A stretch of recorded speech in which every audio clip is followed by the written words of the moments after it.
there's heaps of music from other Australian bands too, like Don Fernando. We've got a track in there that appears in the background somewhere, and Horizon's Edge, who are sort of a power metal outfit from Melbourne. They've got a track in there.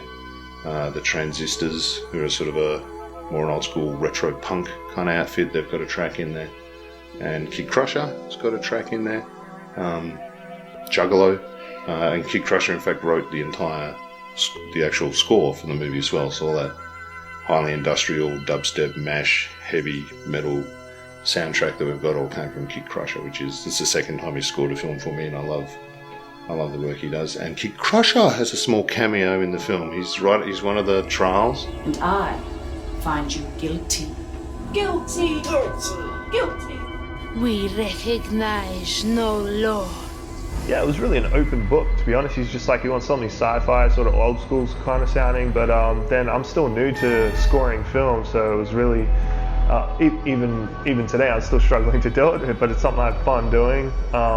Studying the cinematic world as well as sound design, and I have more fun doing that whole thing, just like someone getting hit. Out of all things, I wish I got to master but I'm a musician more than, cinematics. There's two different elements of how you master film and music, but I feel it would have been awesome if I'd known take on mastering a movie music-wise with more, sub bass and stuff like that. Obviously, I'm like more of a rap influence. I love that bass, but yeah, the sound would have had a lot more bass, I reckon. In my interpretation of the mix, it would have sounded a lot better. So I financed SheBorg, and I financed every film I made, including the new one, out of my own savings, which I earned from a job. So that's how I get the money together. And of course, everyone who works on the films is essentially a volunteer. They work for free, on the hope maybe that you'll make money back. But no, the chances of that happening are slim. They haven't happened yet. And I tell everybody working with me on that. So that's how I finance them. I reach into the old wallet, see how much is there. That's the budget for our new film. And then I do a lot of, can you work for free? Can you work for free? Do you reckon you could work for free? And that's the financing process.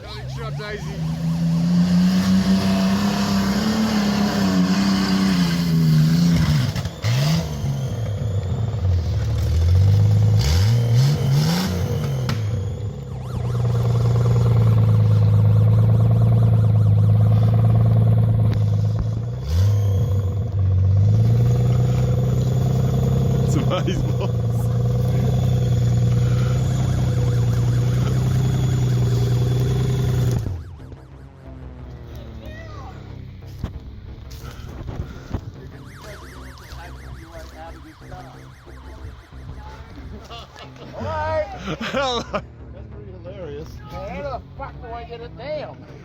We shot for 30 odd days. I don't remember exactly how many. All weekends, some evenings, and we stole whatever public holidays people had during that time, because obviously everyone had jobs and stuff. And we started shooting on July the 4th, and we finished shooting on October the 29th. So we got 30 odd days available in that period. And then I was after every shoot day, I go home and assemble the footage.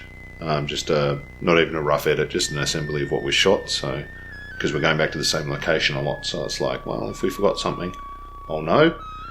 So by the time we actually wrapped, there's a rough assembly of the whole film. So then I just spent a couple of weeks doing an edit on that, and then did a lot of the visual effects myself. Farmed some of them out to other people, so the visual effects were all happening at the same time. Then they come back and farm it out to Gerard, who does the sound, and Kid Crusher, who does the music. And that's the longest part of the process, because I'm doing nothing at that stage. I'm just going, come on, write some music. Come on, motherfucker. And eventually they get the music all written, and then they'll stick it back in the computer. Out pops a Blu-ray, and we had our world premiere on July the 4th, exactly 1 year after our first day of shooting.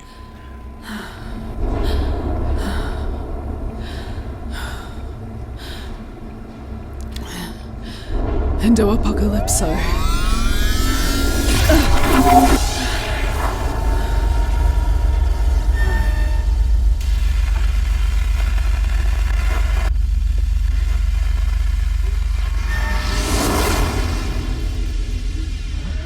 Did we just save the world?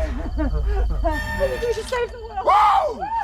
Fuck yeah! Yeah!